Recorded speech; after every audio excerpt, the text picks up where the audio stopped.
Hujan turun deras di markas Komando Pasukan Khusus Kopassus, menciptakan irama deras yang menghantam atap markas. Kapten Naila Pratama berdiri tegap di depan meja Komandan Intelijen, Kolonel Wisnu, yang menatapnya dengan sorot mata tajam. Udara di ruangan itu terasa tegang, seolah ada sesuatu yang jauh lebih besar dari sekadar misi biasa. Kapten Naila, suara Wisnu terdengar berat, kali ini, misi yang kau emban bukan hanya soal keberanian, tetapi tentang seberapa dalam kau bisa menyusup ke dunia gelap tanpa kehilangan jati dirimu. Naila tidak bertanya, ia tahu bahwa jika seorang perwira selevel Kolonel Wisnu langsung memanggilnya, berarti ini bukan sekadar tugas lapangan biasa. Wisnu menekan sebuah tombol, dan layar proyektor di belakangnya menyala, menampilkan foto seorang pria berseragam polisi dengan wajah dingin dan penuh percaya diri. Kompol Damar, Wisnu melanjutkan. Dia bukan hanya seorang polisi korup. Dia predator. Ratusan juta rupiah mengalir ke kantongnya dari pungli dan pemerasan. Masyarakat tak bisa berbuat apa-apa. Aparat di sekitarnya pun bungkam, entah karena takut atau karena mereka juga mendapat bagian. Mata Naila menyipit saat membaca data yang terpampang. Rincian transaksi mencurigakan, nama-nama yang terlibat, dan bukti rekaman yang memperlihatkan seorang pedagang tua menyerahkan setumpuk uang dengan tangan gemetar.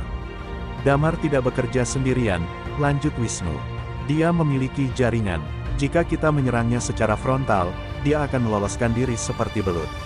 Itu sebabnya, kita butuh seseorang yang bisa masuk ke dalam, menjadi bagian dari lingkarannya, dan menghancurkannya dari dalam. Naila menarik napas panjang. Ia sudah pernah melakukan banyak operasi penyamaran sebelumnya, tetapi kali ini berbeda. Targetnya adalah seorang aparat hukum, seseorang yang seharusnya melindungi rakyat tetapi malah memangsa mereka. Apa saya punya dukungan tim di lapangan? Tanyanya, suaranya tetap tenang meski pikirannya mulai memetakan segala kemungkinan buruk. Wisnu menggeleng, ini operasi senyap. Jika penyamaranmu terbongkar, kami tidak bisa mengklaimmu. Kau sendirian di dalam. Ruangan terasa semakin sunyi. Hanya suara hujan di luar yang menemani detik-detik Naila mempertimbangkan risikonya. Namun, ia tidak pernah mundur dari tantangan. Ia mengangkat dagu dan menatap Wisnu tanpa ragu. Saya terima misinya, katanya mantap. Bagaimana saya masuk ke jaringan Damar? Wisnu tersenyum tipis, seolah sudah menduga jawabannya. Kau akan menyamar sebagai pengusaha kecil yang baru saja mendapat proyek besar, tetapi terjebak dalam lingkaran pungli. Seseorang akan mengenalkanmu pada Damar. Dari sana, kau harus mencari cara untuk mendapatkan kepercayaannya. Ia menyodorkan sebuah berkas. Ini identitas barumu, lengkap dengan rekam jejak palsu yang sudah kita siapkan. Sekarang, pilih, kau bisa mundur sekarang, atau kau bisa masuk ke dalam dunia yang penuh kegelapan ini tanpa jaminan bisa keluar dengan selamat. Naila menatap berkas di tangannya, lalu mengepalkan rahangnya. Saya tidak mundur, ucapnya tegas. Dalam hati, ia tahu bahwa ini bukan sekadar operasi. Ini adalah perang. Perang melawan seseorang yang tak hanya bersembunyi di balik lencana hukum, tetapi juga di balik ketakutan dan keputusasaan orang-orang yang telah menjadi korbannya. Tanpa menunggu lebih lama, ia mengambil berkas itu dan berjalan keluar dari ruangan. Di luar, hujan masih mengguyur deras, seperti pertanda bahwa dunia yang akan dimasukinya adalah tempat yang kelam dan penuh bahaya.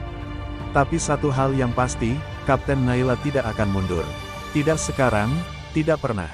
Malam mulai turun saat Kapten Naila Pratama melangkah keluar dari mobilnya di sebuah kompleks ruko yang tampak kumuh. Identitas barunya sebagai Rina Santoso, seorang pengusaha kecil yang hendak memperluas usahanya, sudah melekat sempurna. Ia mengenakan setelan sederhana, rambutnya diikat rapi, dan wajahnya dihiasi ekspresi gugup, bukan sebagai prajurit Kopassus, tetapi sebagai seseorang yang terpaksa berurusan dengan dunia gelap. Dalam genggamannya, sebuah koper berisi uang 50 juta rupiah, umpan pertama untuk memancing sang predator. Di hadapannya, berdiri sebuah kafe kecil yang tampak biasa dari luar, tetapi ia tahu tempat itu adalah markas pertemuan para pemain gelap yang berada di bawah kendali Kompol Damar. Begitu ia melangkah masuk, aroma rokok dan kopi pekat langsung menyergap hidungnya. Beberapa pria bertato menatapnya dari sudut ruangan, sebagian pura-pura cuek, tetapi ia bisa merasakan sorot mata mereka mengawasi setiap gerakannya. Ini bukan sekadar kafe biasa, ini adalah sarang ular berbisa. Seorang pria berperawakan besar dengan kepala pelontos dan mata tajam menghampirinya. Rina Santoso, suaranya berat, penuh curiga. Naila mengangguk perlahan. Saya datang sesuai janji. Saya ingin bertemu dengan Kompol Damar, ucapnya dengan nada yang dibuat sesopan mungkin, seolah seorang warga biasa yang ketakutan akan kekuasaan gelap. Pria itu terkekeh, lalu melirik koper di tangan Naila. Uangnya ada, tanyanya sinis. Naila mengangkat koper itu sedikit. Sebagian, saya hanya ingin memastikan bahwa saya tidak membayar untuk sesuatu yang tidak jelas, jawabnya tegas, meski hatinya waspada. Pria itu menyipitkan mata, menilai keberaniannya, sebelum akhirnya memberi isyarat agar Naila mengikutinya. Ia dibawa ke sebuah ruangan di lantai atas. Cahaya lampu redup menciptakan bayangan-bayangan panjang di dinding, menambah suasana mencekam. Di dalam, seorang pria duduk di sofa mewah, mengenakan kemeja putih dengan lencana kepolisian terselip di kantongnya. Kompol Damar, pria itu menatapnya dengan senyum kecil, seperti seekor serigala yang baru menemukan mangsa menarik. Jadi, ini pengusaha, yang ingin ikut aturan main kita. Tanyanya santai, tetapi ada ancaman tersirat di balik nada bicaranya. Naila mengatur napasnya sebelum menjawab. Saya hanya ingin bisnis saya berjalan lancar. Jika ini harga yang harus saya bayar, maka saya akan membayarnya, ucapnya, menyerahkan koper itu ke meja di depannya. Damar membuka koper tersebut, mengangkat beberapa lembar uang, lalu tersenyum puas. Bagus, katanya pelan. Tapi kau harus paham, ini bukan transaksi satu kali. Sekali kau masuk, tak ada jalan keluar. Hati Naila berdegup lebih cepat, bukan karena takut, tetapi karena ia tahu bahwa ini adalah titik awal dari pertempuran panjang. Dengan wajah tenang, ia mengangguk. Saya mengerti, katanya mantap. Damar menatapnya lebih lama, seolah menilai apakah Naila benar-benar bisa dipercaya. Lalu, tiba-tiba, ia tertawa kecil. Baiklah, mari kita lihat apakah kau memang secerdas yang kau tunjukkan. Naila tahu, ini baru permulaan.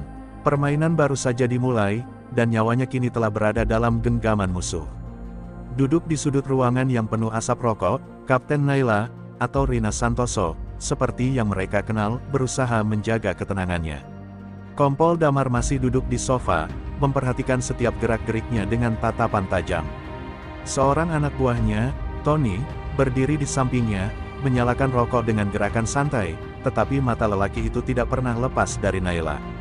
Di ruangan itu, ia adalah seorang pendatang yang belum dipercaya, dan di dunia seperti ini, kepercayaan bukan sesuatu yang diberikan dengan mudah.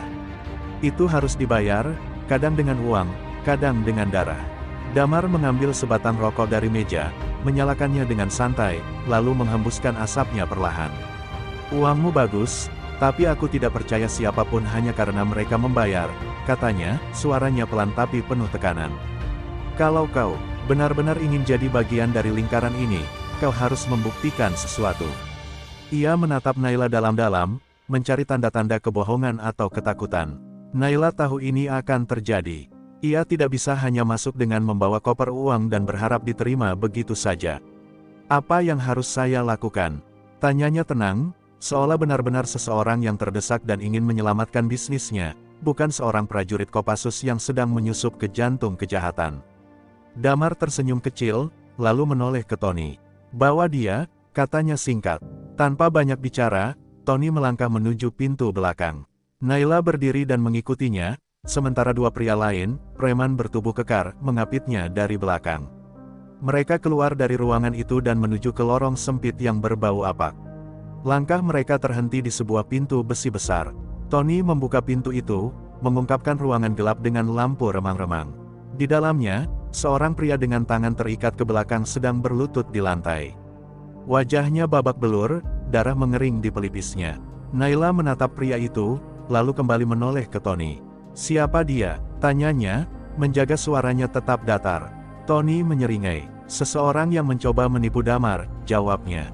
Ia menarik belati dari pinggangnya dan menyerahkannya ke Naila. Kalau kau benar-benar ingin menjadi bagian dari ini semua, tunjukkan kalau kau bisa bermain dengan aturan kami. Darah Naila berdesir. Ini adalah ujian. Jika ia menolak, ia akan dicurigai. Jika ia melakukan apa yang mereka perintahkan, ia akan kehilangan sesuatu yang lebih besar, harga dirinya sebagai seorang prajurit yang berjuang untuk keadilan. Namun, ini bukan saatnya untuk terburu-buru. Ia harus bermain cerdas. Dengan ekspresi dingin, ia meraih belati itu, berjalan mendekat, lalu berjongkok di depan pria malang itu. "Apa yang dia lakukan?" tanyanya pelan, suaranya dibuat sedingin mungkin. Tony tertawa kecil. "Dia mencuri uang dari transaksi kita. Sekarang, Damar ingin memberinya pelajaran."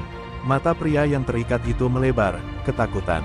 Ia meronta pelan, tetapi tak bisa melarikan diri. Napasnya berat, matanya penuh permohonan. Naila menatapnya sejenak, lalu mengangkat belati itu tinggi-tinggi, dan dalam satu gerakan cepat, ia mengayunkannya ke samping, menancapkannya ke lantai, hanya beberapa inci dari kaki pria itu. Semua orang terdiam. Tony mengangkat alisnya, sementara dua pria lain saling bertukar pandang. Naila menatap Tony dengan tajam. "Aku ingin uangku mengalir, bukan mengotori tanganku dengan darah.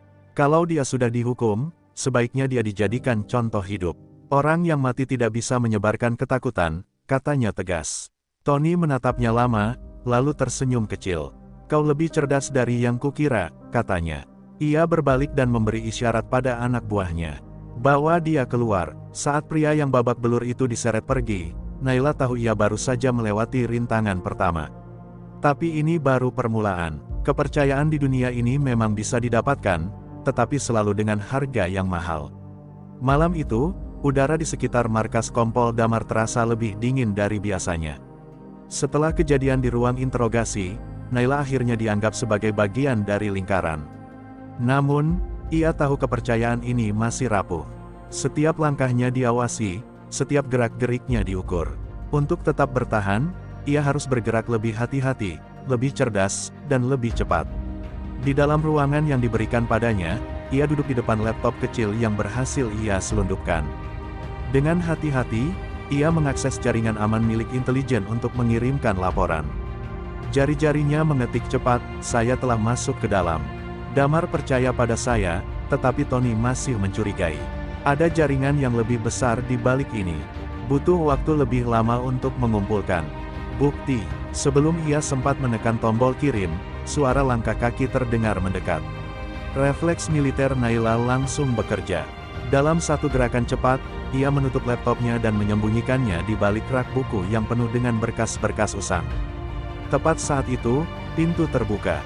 Tony, pria itu berdiri di ambang pintu dengan tatapan tajam, matanya menyelidik ruangan seolah mencari sesuatu yang tidak beres.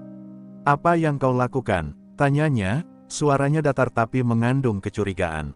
Naila tetap tenang. Ia menyandarkan tubuhnya ke kursi dengan santai, lalu mengangkat botol minuman di meja. "Menikmati kemenangan kecil saya hari ini," jawabnya sambil tersenyum tipis. "Aku berhasil mendapatkan kepercayaan bosmu, bukan?" Tony masih belum bergeming. Matanya menyapu ruangan, lalu ia berjalan mendekat. "Aku tidak pernah percaya pada orang baru.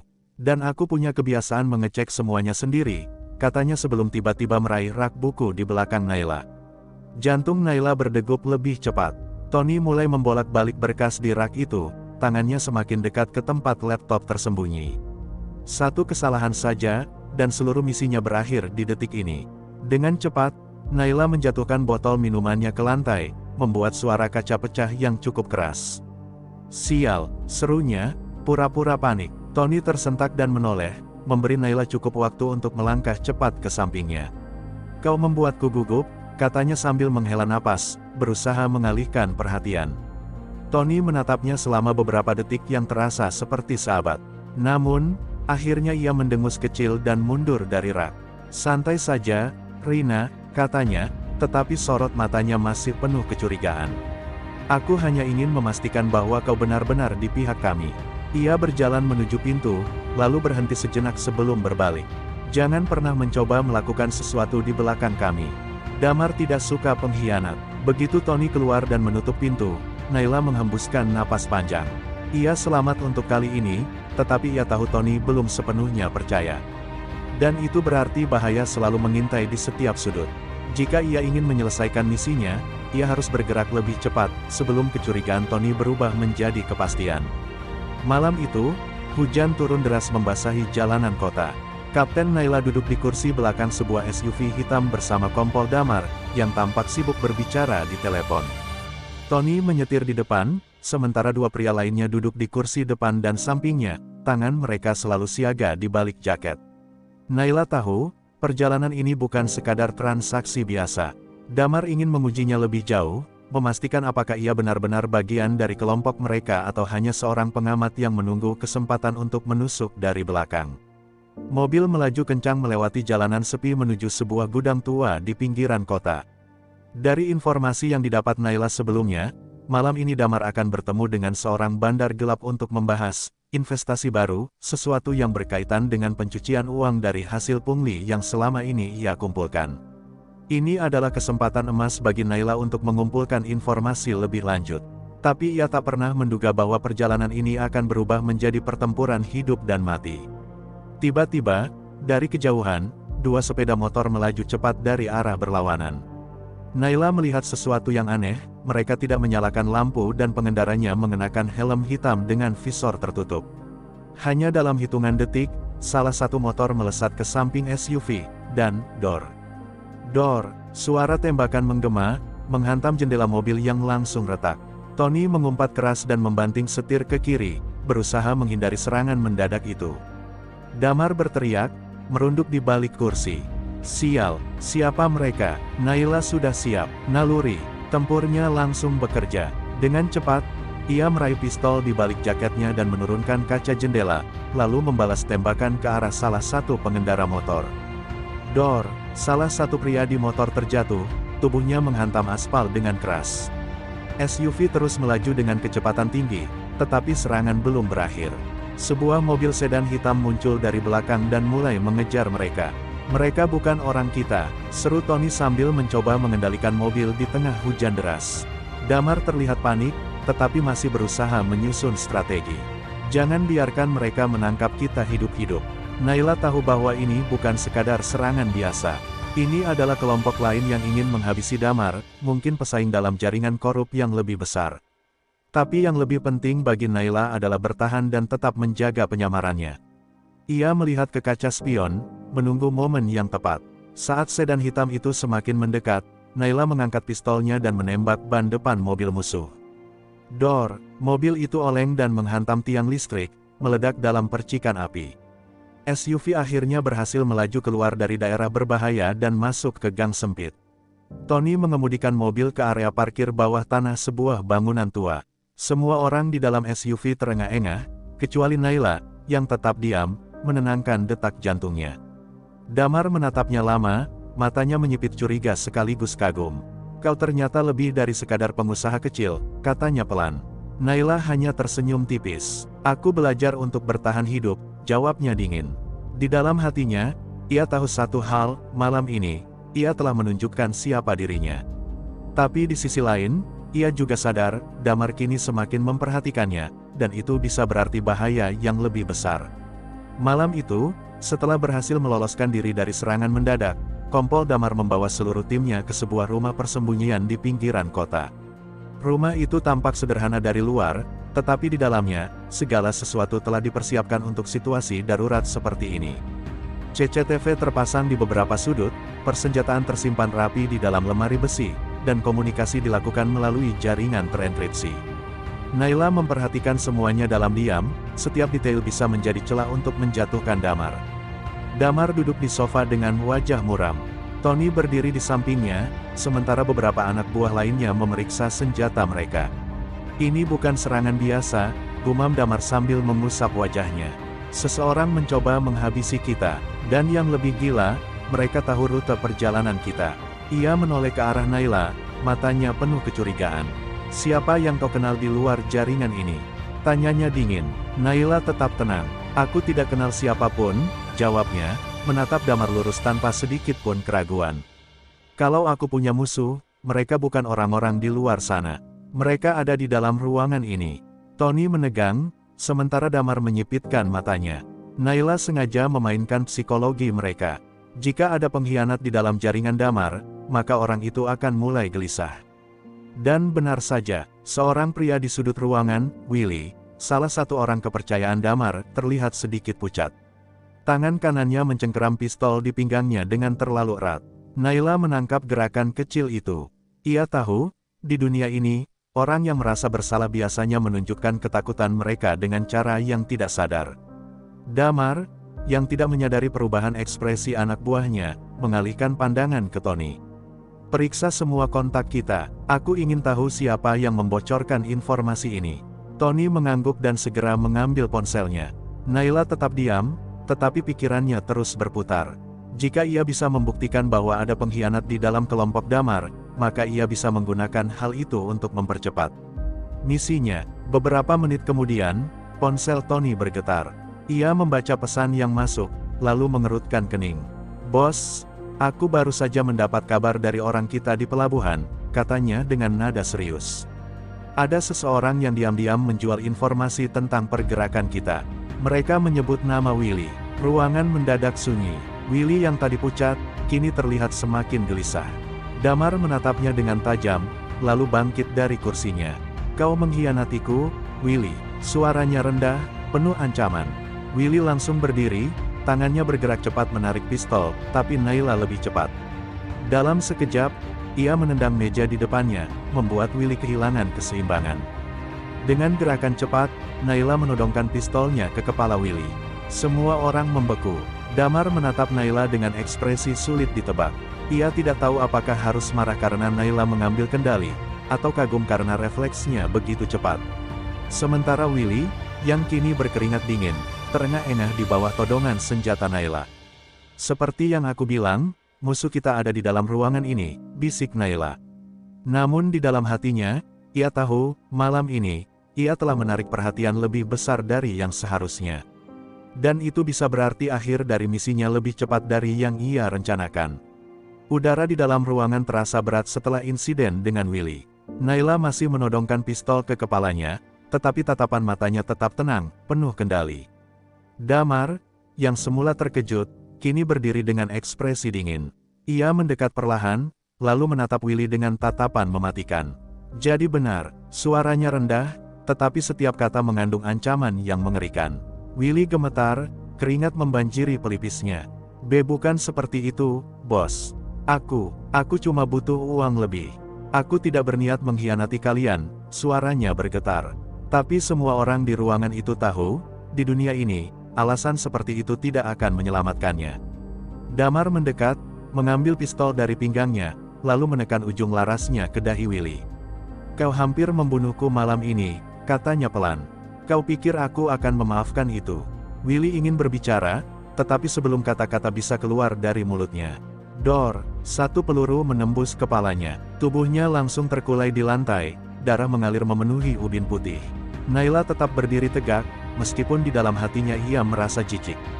Ia sudah terbiasa melihat kematian, tetapi menyaksikan seseorang dieksekusi tanpa perlawanan tetap meninggalkan jejak di benaknya.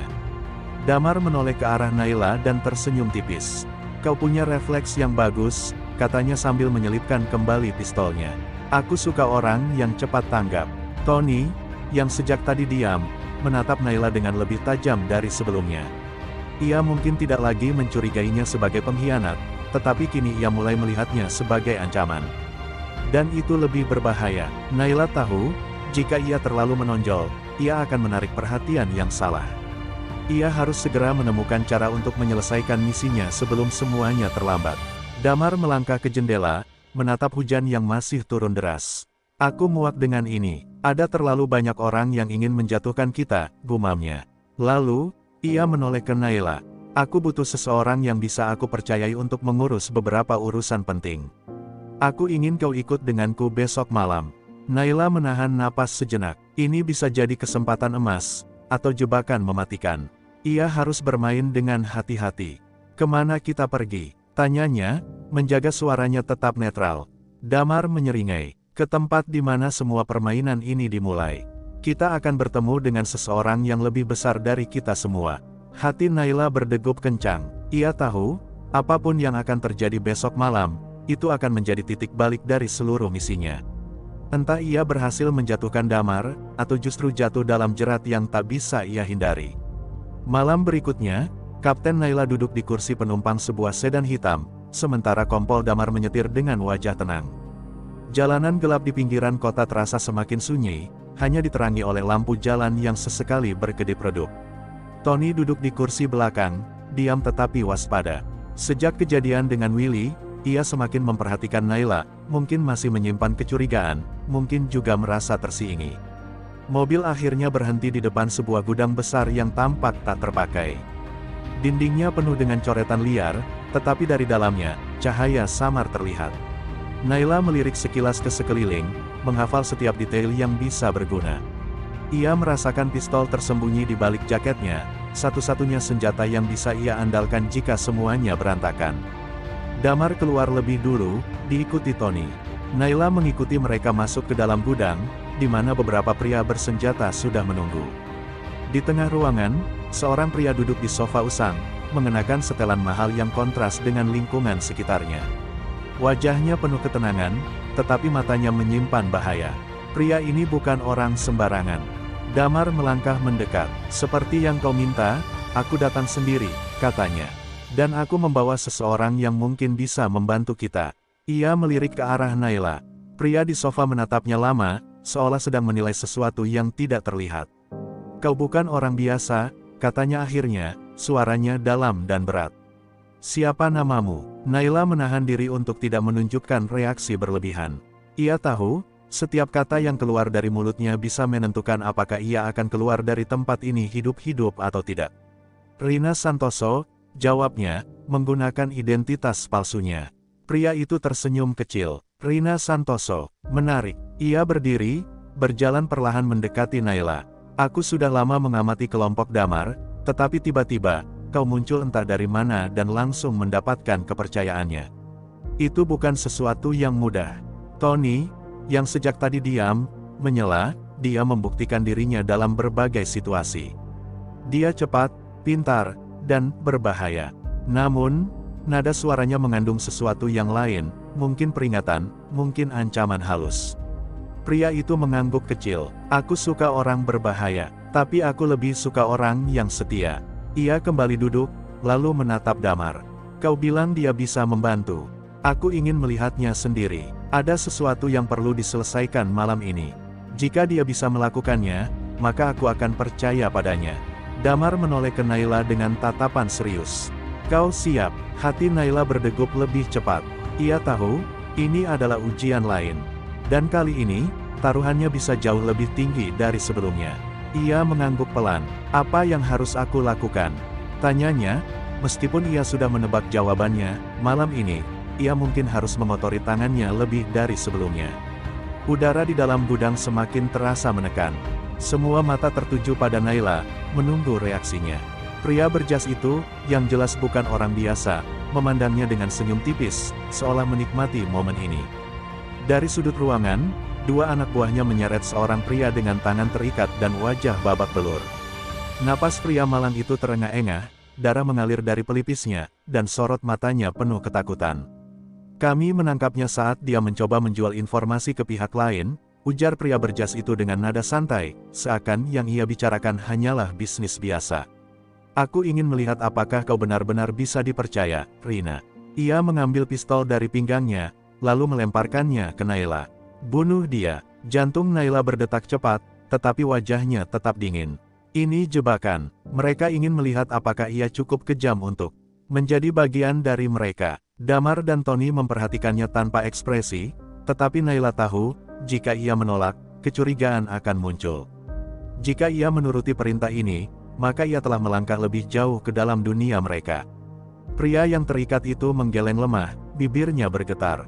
"Tolong, aku punya keluarga," suaranya hampir tak terdengar.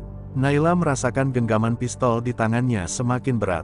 Ini bukan pertempuran biasa, ini eksekusi.